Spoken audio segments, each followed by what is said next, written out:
Good morning po sa inyong lahat and happy feast day po ng most sacred heart of Jesus. Palakpakan natin ang ating Panginoon sa kanyang dakilang pag-ibig para sa atin. Once a year po natin ito ginagawa, pero araw-araw natin itong dapat inaalala. Ang debosyon sa kamahal-mahalang puso ni Jesus. Isa po sa mga pinakamatanda at pinakamahalagang debosyon, iba-ibang debosyon natin kay Jesus.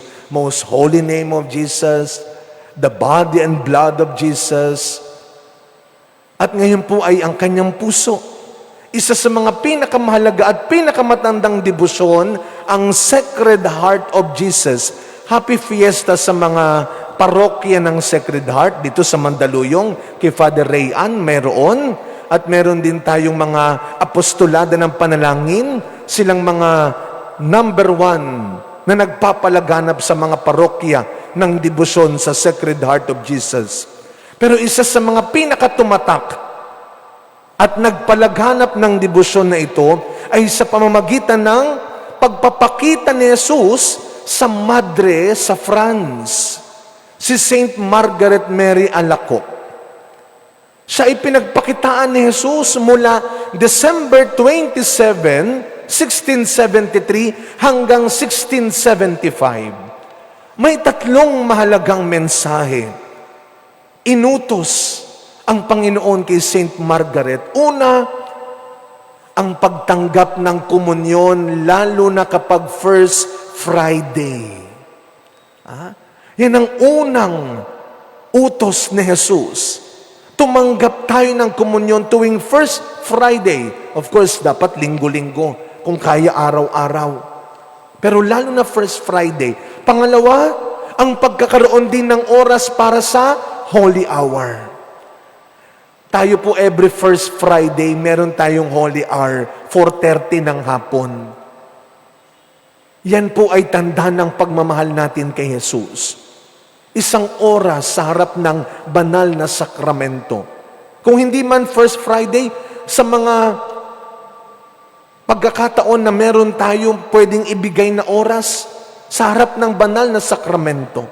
Kung wala pa yung ating adoration chapel, dito sa simbahan, outside the Mass, 1 hour. At panghuli ay ang pagdiriwang ng kapistahan ng Sacred Heart.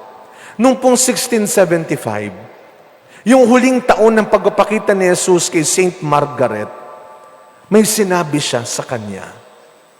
Sabi ni Jesus kay Saint Margaret, masdan mo ang pusong nagmahal ng sobra sa tao.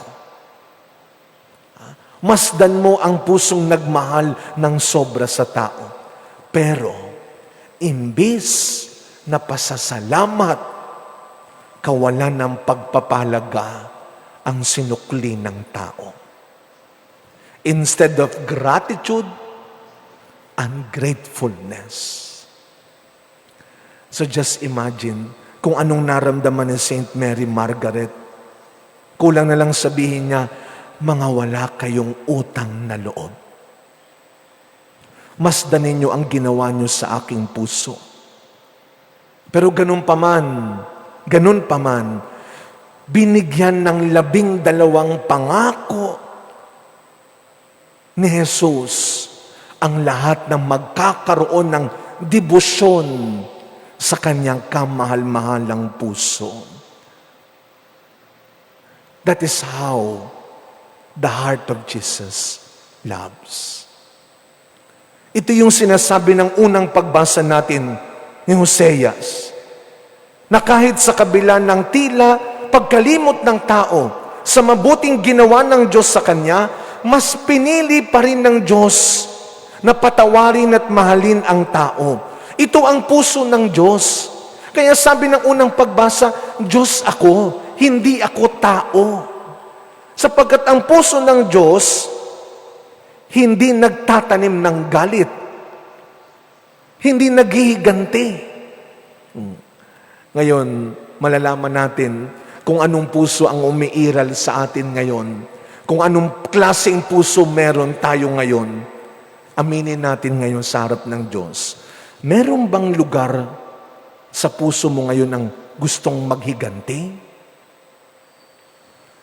Ang hanggang ngayon, nagngingit-ngit ka pa rin sa galit. At ito ang tinuturo at inuutos ni Kristo sa atin, na pinapaalala ni San Pablo sa ating ikalawang pagbasa. Ang mabuhay tayo sa pag-ibig ni Jesus, na laging higit pa sa katalinuhan ng tao.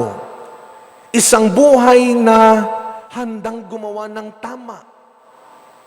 Handang gumawa ng mabuti kahit mahirapan at masaktan sa ngalan ng pagmamahal. Love conquers everything. Love will still win. Pero again, pag sinabing panalo ang pag-ibig, hindi ibig sabihin wala kang mararanasang hirap. Yung bang mga nanalo sa mga contest, yung mga atleta, bago nila nasabing panalo sila, ang dami nilang pinagdaan ng hirap, sakit, sakripisyo. Kaya pag sinabing panalo ang pag-ibig, pag pinili mong magmahal, mananalo ka. Pero mahihirapan ka rin. Masasaktan ka rin.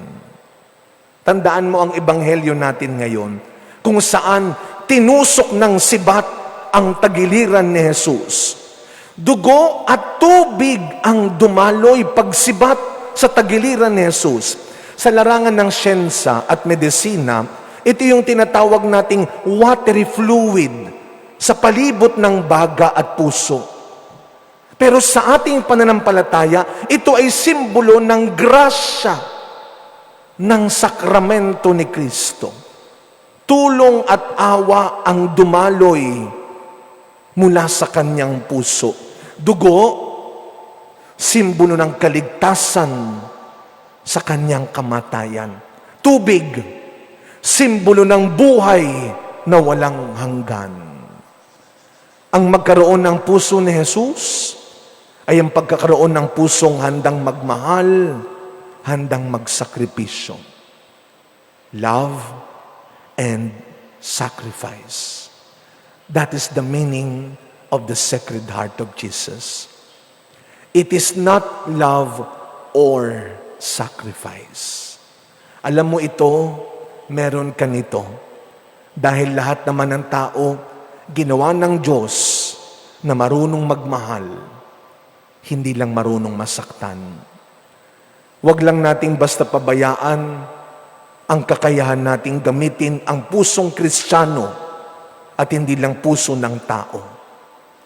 Sa pagkapatuloy na misa natin, mga kapatid, pinapaalala sa atin ng puso ni Jesus na sa mundo, hindi laging madali, hindi laging masaya, at hindi laging masarap ang magmahal. Dahil laging may kabilang mukha ang pagmamahal. Ang mahirapan minsan, ang masaktan minsan, ang mapagod minsan. Pero maranasan mo man ang mga ito, ikaw man ay bumagsak, hindi ka pa nawasak. Ito'y minsan kumang naranasan, ito rin ang mensahe ng puso ni Jesus. He was bashed, but He was not crushed. Sa pagmamahal, may dalawang mukha, ang magbigay at ang magsakripisyo. Panalo pa rin ang magmahal. Amen.